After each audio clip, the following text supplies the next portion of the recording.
¿Vale? Muy Vale, bien. antes que nada de hablar de las cosas nuevas, quería comentar lo que nos falta para acabar el capítulo uno. Sí. ¿Vale? Que son algunos conceptos que se empiezan a introducir.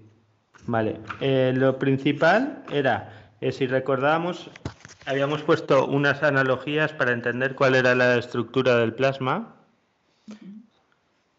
y me habéis pedido que me ciña un poco a la forma de explicar del libro, así que vosotros lo habéis querido. Luego no os quejéis de las palabrejas. Hay algunas palabras que no están traducidas, que las he mantenido en la traducción para no crear más confusión y os las voy a tratar de relacionar un poco con lo que hemos explicado hasta ahora. ¿De acuerdo? Vale. Para entendernos, en el libro se usa la palabra matter math, que ha sido traducido como mag materiales. Estos tres mag materiales incluyen lo que son mags de antimateria, mags de transición o de energía oscura. Como veréis, a partir del libro número 2 se cambian los conceptos, ¿vale? Para que os vayáis familiarizando, se puede hablar de antimateria o materia principal, como se llama en el libro número 2 en adelante, materia oscura o materia de transición o materia, ¿ok? Entonces, esos tres los hemos explicado como parejas, como tornillos de distintos colores y como fichas de casino, pero en realidad son rayos, son parejas de rayos de distinta intensidad. ¿De acuerdo? Entonces, cuando hablamos de más materiales, y aquí viene un poco la confusión, estamos hablando en general de esos tres, maps de antimateria, maps de materia oscura y maps materiales propiamente dichos. ¿De acuerdo? Sí. ¿Entendéis? Y esos dos más materiales son parejas de rayos, compuestos, si lo queréis ver de esta manera, con la analogía de las fichas de casino, sería una cara y la otra cara de la moneda, que son en lo que en el libro se llaman PMTICs, es decir, campos magnéticos plasmáticos. Esta es la traducción de PMTICs. Y PMTIC será la partícula inicial fundamental. ¿Me seguís? Sí, sí. Muy bien. Pues lo que vemos es que son campos magnéticos de distintas intensidades, ¿vale? Y que van a tener diferentes magraphs. Magraphs es la palabra del libro que queda acuñada para agrupar las fuerzas magnéticas y gravitacionales. Pues cada uno de estos mag materiales va a tener sus propios magraphs, su propia fuerza de campo y su propia masa. Y lo interesante de esto es que, digamos que solo van a interactuar con los de su misma intensidad. Quiere decir, los magraphs de los más materiales de antimateria interactuarán entre ellos y en cierta manera con los maps de transición, que son el punto intermedio entre los maps de antimateria y los maps de materia oscura o los maps materiales propiamente dichos. ¿De acuerdo? Más o menos. Y, y a la vez son independientes del entorno que rodea el plasma. ¿Vale? Entonces, esto estamos hablando de los maps materiales. Lo que es la materia, cuando hablamos de materia, hablamos de fuerzas magnéticas que se hacen tangibles, es decir, de los maps materiales que se están siendo tangibles. De ahí podéis deducir que la materia no es todo. No solo no es todo, sino es una parte en el orden más bajo de las posibilidades de fuerza magnética. La más pequeña. Y la más pequeña en intensidad. Y que un material se manifieste como materia depende de la intensidad de los campos magnéticos del entorno. Y que se manifieste en los tres estados que reconoce la ciencia de materia, como gas, líquido o sólido, dependerá de eso mismo. ¿Esto se comprende? Entonces, ¿qué quiere decir esto? Que un rayo, no rayo de luz, sino un rayo de fuerza electromagnética que viene del Sol, se podría manifestar en la Tierra como materia y en otro planeta de otra manera diferente que no fuera materia. Es decir, como materia oscura u otros. Es decir, que los más materiales o la manifestación de los más materiales también depende del entorno. Y así se puede explicar cómo desaparecen cosas en la nada, en el universo, y también pueden aparecer cosas de la nada en el universo.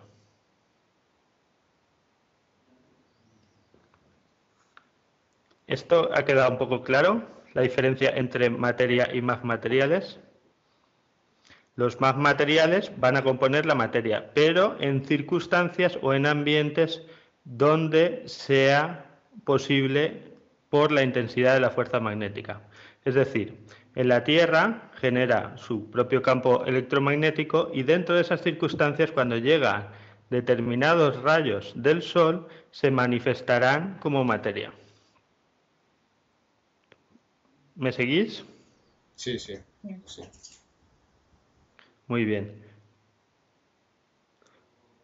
Pues esto es la idea básica que falta del capítulo 1. Luego se introduce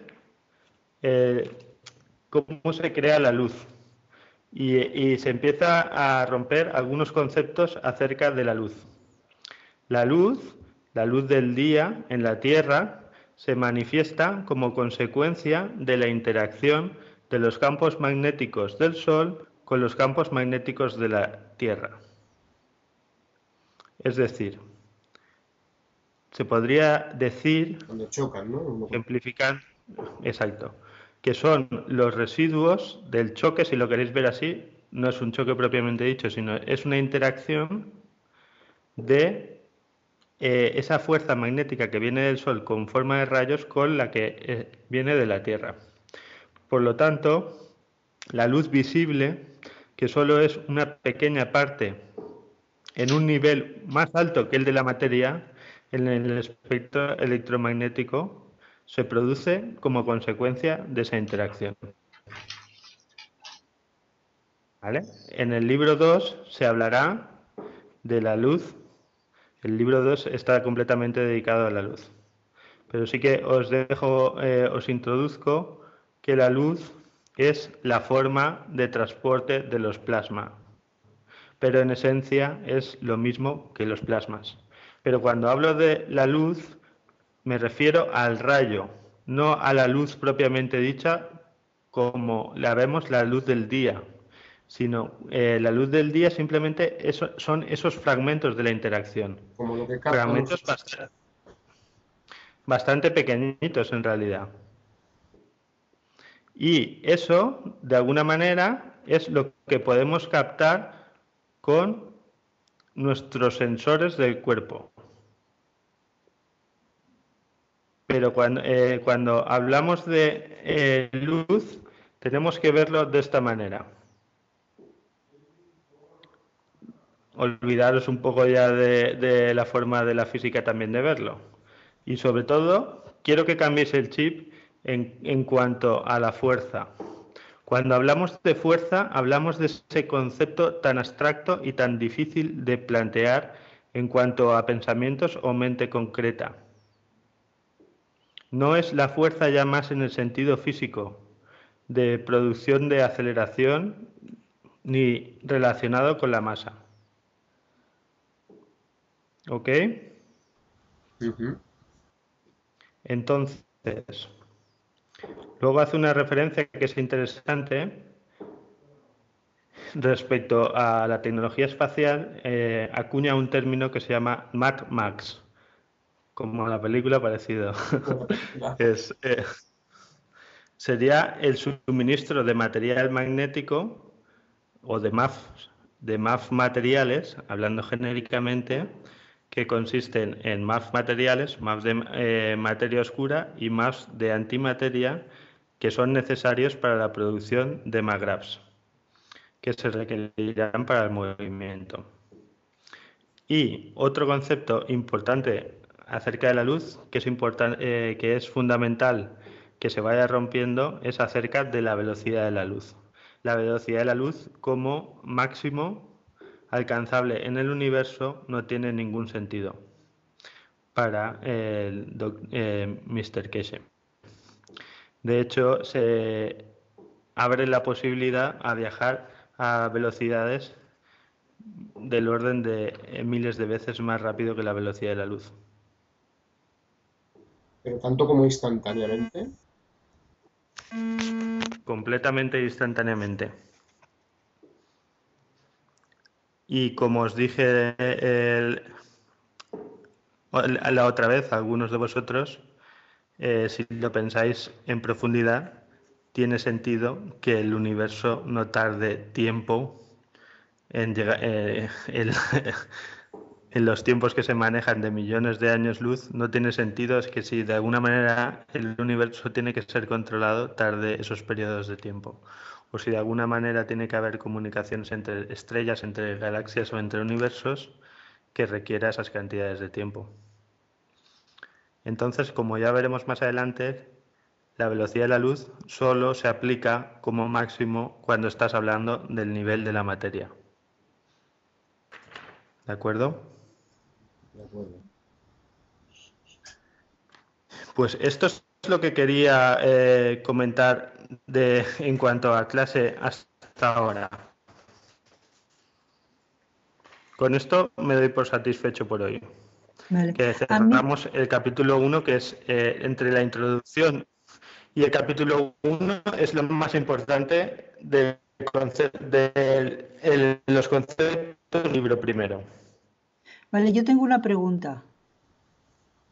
Y esto tenéis que volver a ello y repasar. Sí, dime.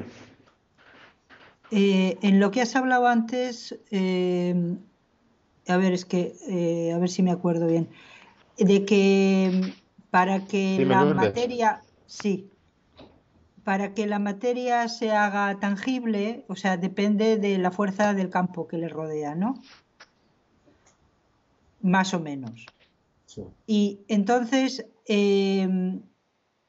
si, o sea, la pregunta es, si, o sea, ¿cuándo se hace tangible? ¿Cuando es más fuerte o cuando es más débil el campo? No uses la palabra fuerza, Lourdes. Utiliza la palabra intensidad. Es más clara mentalmente. Jorge, repite porque no Si se ha no, oído. hay muchas fuerzas que van a causar mucha confusión. Vale, Digo, la luz del sol, cuando está de camino a la Tierra, no se manifiesta como la luz del día. No es algo visible o tangible. Se manifiesta como luz cuando entra a la magnetosfera de la Tierra. ¿Ahora me habéis oído? Sí, ahora sí. sí, Por tanto, la reacción es un proceso de densificación o de un paso de un nivel de energía desde la antimateria hasta la materia. Por tanto, la vida es una manifestación de la reducción de intensidad de los MAF materiales. ok. ¿Vale? Entonces, la frase tan conocida de que somos luz y que todo viene de la luz tenéis que entenderla en un sentido más amplio. No como la luz del día, la manifestación que conocemos nosotros de la luz, como la luz del día, sino como el potencial del rayo de luz, que también podría ser en el nivel de antimateria y en el nivel de materia oscura. ¿De acuerdo? Y como hemos visto anteriormente, los niveles de energía o de intensidad de los más materiales de antimateria son infinitamente superiores a los de la materia. Y otra cosa muy importante, cuando hablamos de los campos magnéticos, la inteligencia y la información es inherente a los campos electromagnéticos. Yo tenía la idea de que de alguna manera la información ya aparece cuando del orden propio de la vida. Es decir, de la manifestación ya de moléculas complejas, de ADN, de ARN, de proteínas, que a través de esa estructura compleja es como de alguna manera se posibilitaba la vida. Pero no, la vida y la información ya viene inherente en esos campos magnéticos.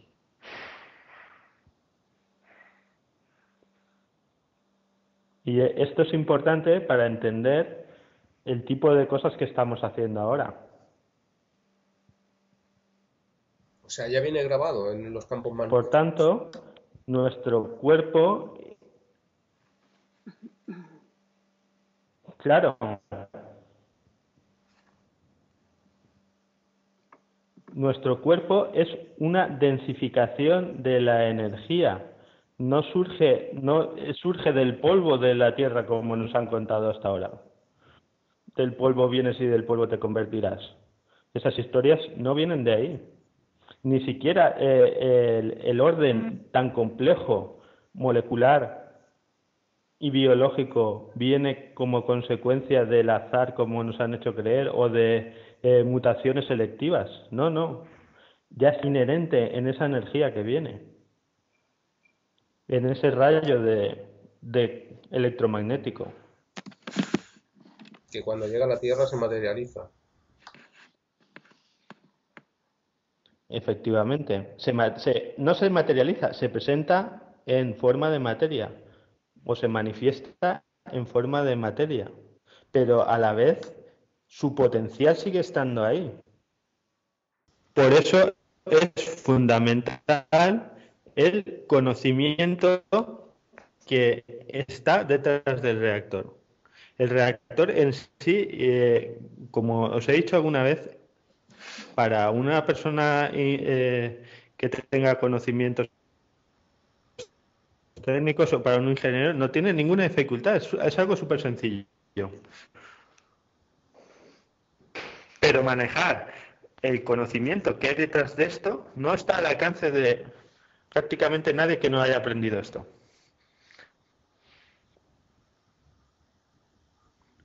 Por eso hago hincapié siempre a los que estáis deseando experimentar, primero aprender y luego experimentar. Jorge, ¿te puedo preguntar algo? Sí. Me quedé pensando si el ADN que tenemos cada uno de nosotros Sí. viene predeterminado de alguna manera. Mira, lo que he aprendido sobre el ADN y el ARN es que todos hemos hablado mucho del ADN y lo hemos visto como algo fundamental, cuando lo más fundamental es el ARN, no es el ADN. Okay. El ADN es como la biblioteca, es nuestra biblioteca de información. Ajá. Pero no solo como nos han contado de las proteínas que podemos hacer, sino viene mucho, hay muchísimo más allá. Viene desde nuestros ancestros toda la información psicológica de lo que somos. Está ahí almacenado de alguna manera. pero el ARN está mucho más relacionado con los aspectos psicológicos y tiene mucho más importancia de lo que se le ha dado. Ya Perfecto. hablaremos de esto con más profundidad. ¿Tenéis más preguntas? No, de momento no, de momento a pensar solo. Sí. Vale, pues entramos en otra fase que quería comentaros también. Supongo que los que estáis en el grupo habéis tenido noticias de los experimentos de Fukushima de esta semana. Sí. Sí. Sí, sí. Hemos estado trabajando bastante con este tema desde el fin de semana pasado y comentaros que estamos preparando un documento donde vamos a exponer los resultados. Os sintetizo un poco lo que ha sucedido. Ha sido que nuestra compañera Yukako está en Japón y se ha puesto en contacto con 2 agencias independientes para evaluar la validez del método de contaminación por nanomateriales, de contaminación de radiación por nanomateriales. En un primer día fue a una agencia que es encargada de control de la radiación en alimentos, de seguridad alimentaria, y allí se hizo pruebas en suelo, relativas sobre todo a cesio. En el suelo es muy difícil eliminar la radiación. Había preparado, pero no sé si va a ser factible haceros hoy, alguna pequeña explicación acerca de los isótopos, de lo que es el cesio. El cesio tiene un montón de isótopos y se miden de distinta manera, pero digamos que entendierais bien cuál es la repercusión de lo que supone la radiación, los tipos de radiación que hay y cómo nos afecta. Podéis compartir el material, no creo que vaya a ser posible dadas las circunstancias de hoy que entremos en profundidad en estos aspectos, pero podéis compartir con vosotros el material y podemos colgarlo para que esté a disposición de todas las personas que quieran. Lo que sí que puedo deciros es que es muy difícil. Hasta ahora superaba el conocimiento científico actual poder eliminar la radiación del suelo, que nos afecta, que afecta no solo a nosotros, sino a los animales y a todos los seres vivientes. Por cesio, que es muy fácil que se acumule en el suelo y que tiene unos efectos muy dañinos sobre nuestro organismo. Y además a largo plazo también, porque no solo manifestarse como enfermedades graves como cáncer, sino que seguramente van a afectar a las siguientes generaciones también, porque inducen mutaciones. Entonces estos efectos se ven a largo plazo. Del hecho de la realización y del trabajo de Japón ha surgido la sospecha muy fundada y la verificación del secretismo y de cómo se están haciendo las cosas allí. No sé, la verdad es que es completamente alucinante. Parece bastante obvio que una de las consecuencias más graves del desastre va a venir no solo de lo que estábamos midiendo, que era el cesio, fundamentalmente, sino del plutonio. Plutonio que se utiliza para aplicaciones militares, en concreto para bombas atómicas.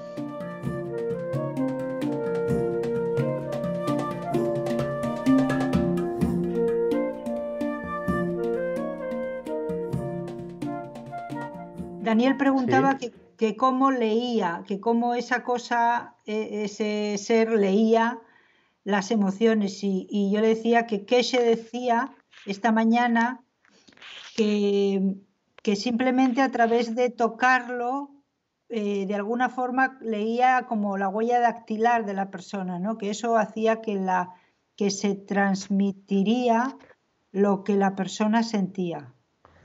No es la huella dactilar, son los campos electromagnéticos cuando entran en contacto uno con otro. Ajá. No es que sea un escáner de retina o de huella dactilar. Claro, de dónde parte eso? De lo que te sale del corazón o de lo que te sale del cerebro? ¿Qué es esta energía? ¿Cómo la recibe? No sé. Vamos a ver.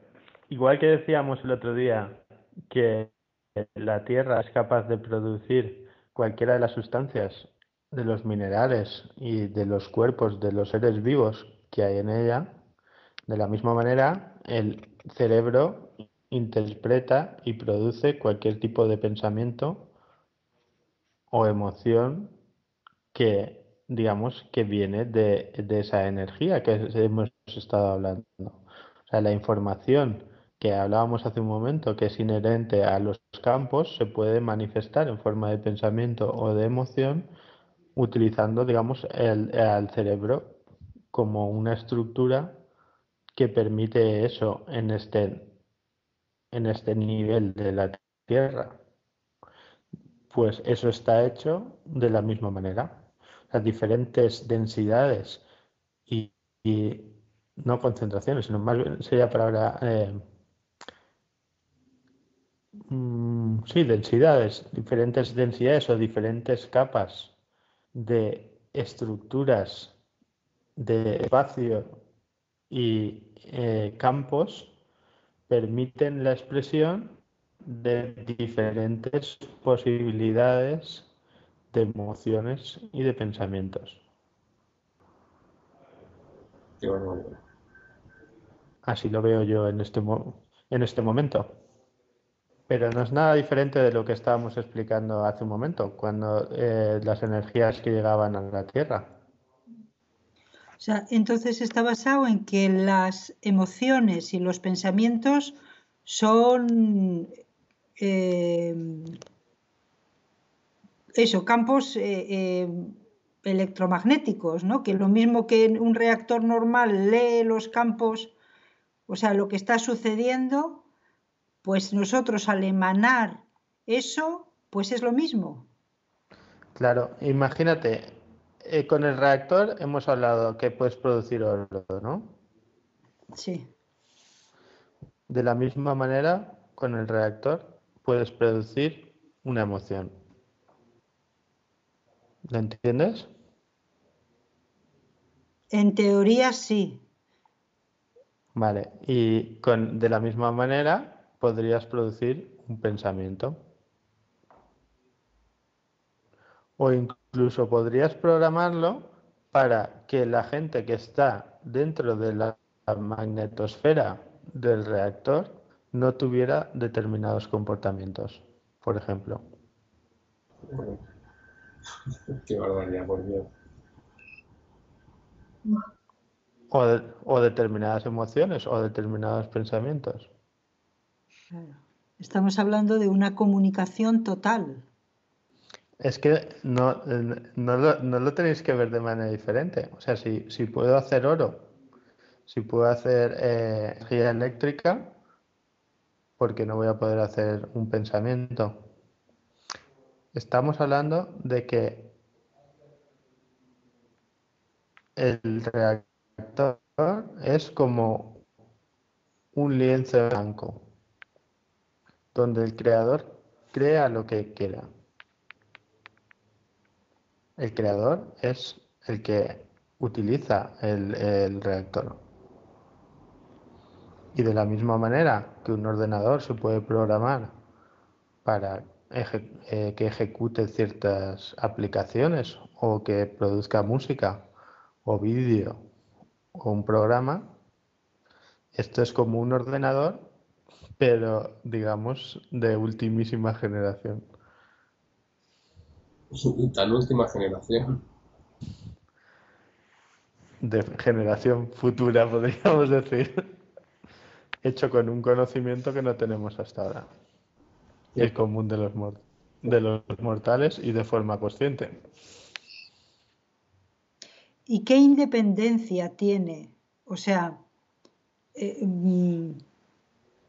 si se le puede vamos a decir, programar para que produzca un pensamiento o una emoción, pero puede por sí mismo producir pensamientos o emociones no programados. Claro, es un ser vivo. No es una máquina que tú haces lo que tú le dices, solo. Ok. A mi perro le puedo decir que venga aquí y viene, pero también hace lo que él quiere.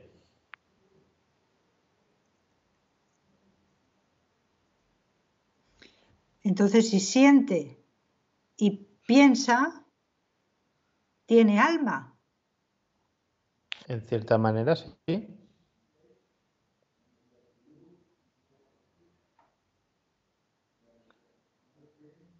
El alma sería lo mismo, pero a un nivel más profundo.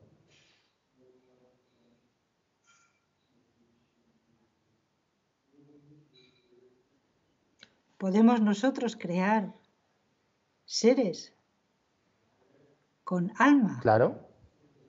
Le puedes dar parte de tu alma al crear. ¿No puedes tener hijos tú? Sí, Y tienen alma, ¿no? sí. Entonces, ¿por qué te resulta tan raro? Aquí viene lo de poder tener descendencia sin la manera que nosotros conocemos. Pueden haber entidades que no tengan un cuerpo físico tal y como lo conocemos. Ampliar un poco el punto de vista. ¿Tú podrías decir si un microorganismo tiene alma? ¿Qué me decís? ¿Responder? Creo que sí, Yo ya no sé lo que sé. yo creo que sí. Todos los animales, todos tienen, todo lo que está vivo tiene alma. Sí, yo pienso igual. Vale, Yo creo muy lo bien. mismo. O sea, hemos dicho que un perro puede tener alma. Y una Sí, bacteria que está viva y que se reproduce, aunque sea muy pequeñita, o una célula, puede tener alma también.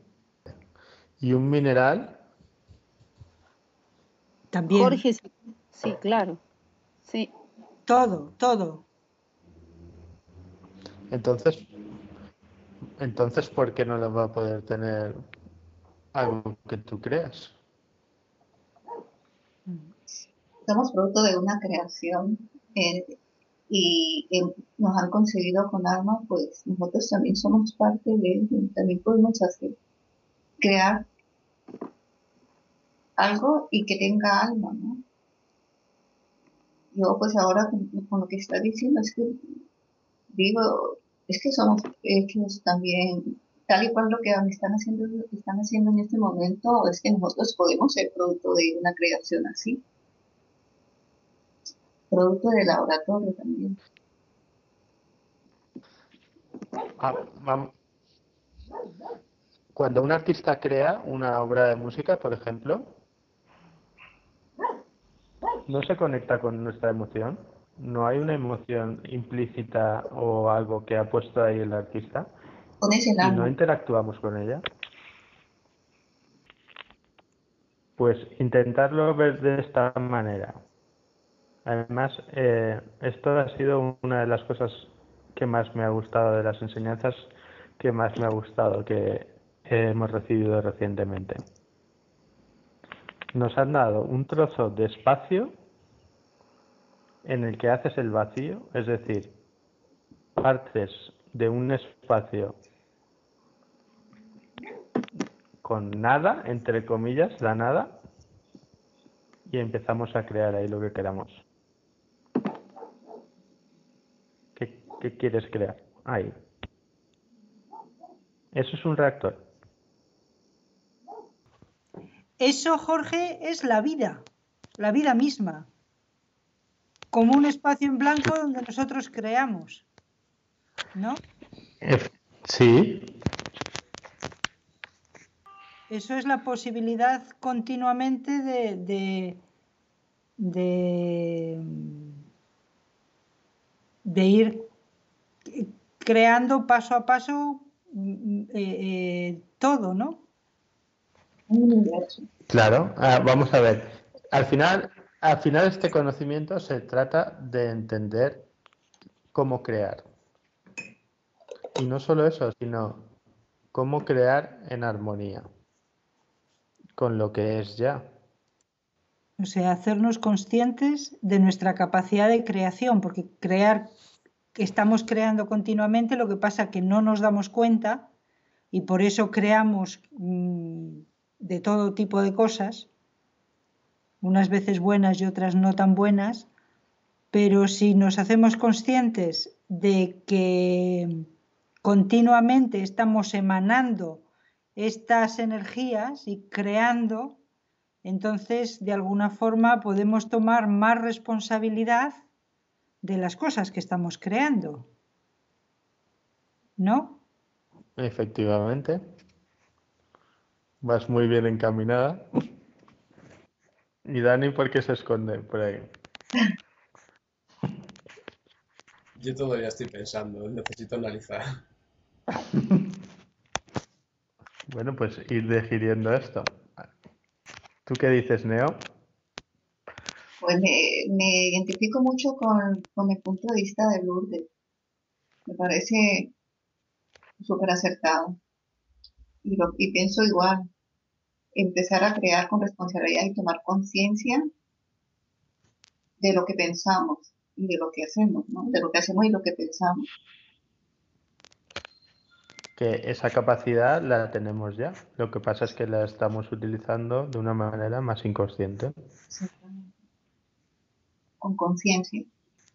Entonces, la cuestión es crear en el mundo físico, entender las leyes para crear en el mundo físico lo que queremos y en armonía con todos los demás. Ahora entendéis por qué es tan importante el Tratado de Paz Mundial.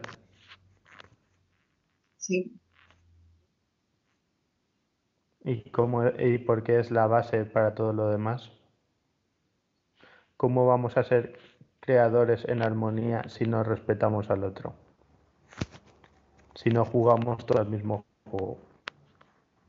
Pues eso es. Y aquí lo dejamos por hoy, si os parece.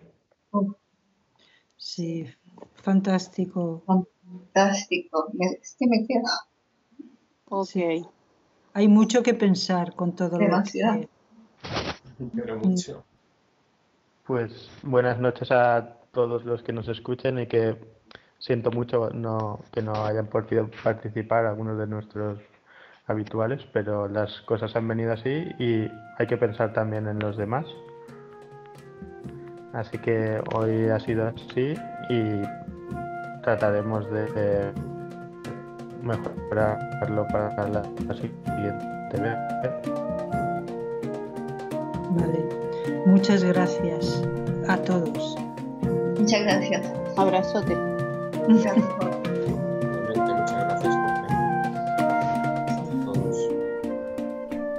Pues a crear con conciencia. Un abrazo para todos. Otro para ti. Muchas gracias. It gets chunked up because it goes into dynamic magnetic fields and then it goes back. We are undetectable with the radar. So what do you call it? Defense technology or as a part